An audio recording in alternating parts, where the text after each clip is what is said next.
전국적으로 시외, 고속버스 이용객이 급감해 업체들이 경영난으로 벽지 노선부터 운행을 줄이고 있다는 뉴스 전해드렸는데요. 실제로 버스가 다른 지역으로 가는 유일한 이동수단인 농촌 지역 주민들은 버스가 없으면 병원도 갈 수 없는데 터미널까지 운영난에 잇따라 문을 닫고 있어 지방 소멸을 부추기고 있습니다. 권기만 기자가 취재했습니다. 평창 시외버스 터미널. 승객들의 주 목적지는 바로 병원입니다. 고령화로 노인 인구가 많다 보니 버스를 타고 도시 지역 병원을 오가는 경우가 많습니다. 어떤 분들은 차에 잘 올라오지도 못해요. 뭐 집회지고 어제 같은 경우는 내가 두 분이나 또 그런 거 봤는데 이렇게 끌어당겨줘야 돼 올라오는 그런 분들이거든. 다 그러고 아침 일찍 갔다가 원주나 서울을 일찍 갔다가 오후 되면 다시 또 이렇게. 예전에는 하루 40~50대가 정차했지만 지금은 서울과 원주, 정선을 오가는 버스 15대가 전부입니다. 버스 업체들이 경영난에 수익이 적은 노선부터 운행을 줄이고 있기 때문입니다. 지자체에서 적자 노선에 보조금을 지급하고는 있는데 버스 업체 입장에서 이 보조금만 보고 버스를 운행할 수는 없는 상황.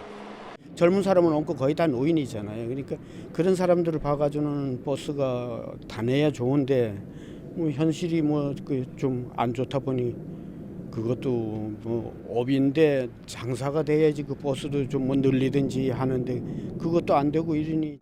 운행하는 버스가 줄어들다 보니 터미널 운영도 어려울 수밖에 없습니다. 평창터미널 사업자는 최근 경영난으로 터미널을 유지할 수가 없다며 운영 포기를 선언했습니다. 터미널이 문을 닫을 위기에 처했는데 결국 평창군이 매입해 운영하기로 했습니다. 인구 4만의 자체 예산으로 부담이 크지만 터미널 폐쇄가 지역에 미칠 영향을 생각하면 어쩔 수 없는 결정이었습니다. 주민들의 불편은 정말 엄청나게 많을 겁니다. 또 특히나 우리 평창군 같은 경우에는 노인 인구가 많다 보니까 교통 그 수단도 상당히 어렵거든요. 병원도 가야 되고 또 대도시에도 가야 되고 이렇기 때문에. 그래도 이렇게 지자체가 운영을 이어가는 경우는 다행입니다. 원주와 성남 등 제법 규모가 있는 터미널을 포함해 2017년 이후 경영 악화로 아예 문을 닫은 터미널이 전국적으로 23곳에 이르는 것으로 집계되고 있습니다.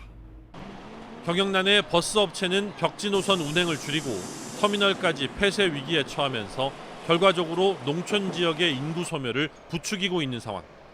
시외 고속버스도 농어촌 버스나 시내버스처럼 대중교통으로서의 공적 기능을 담당하고 있는 만큼 정책적 지원이 필요하다는 목소리가 나오고 있습니다. 서비스 정상화를 위해 고속도로 통행료 면제, 우등 고속버스 부가가치세 면제, 정부 보조금 지원 등 국가의 재정 지원이 절실히 필요한 사항입니다. 국회에서도 지원의 필요성을 인정하고 입법 논의가 시작됐습니다. 개인이나 사적 영역에 맡길 것이 아니라 여기에 공적 어떤 영역에 좀 개입을 해야 되는 게 아닌가 생각이 듭니다. 중앙정부가 재정을 지원해서 지역의 거점이 없어지지 않도록 하는 노력을 해야 될 필요가 있다. 시외 고속버스 운행을 유지하도록 하는 것이 농촌 지역의 인구 소멸에 대응하는 또 하나의 과제로 떠오르고 있습니다. MBC 뉴스 권기만입니다.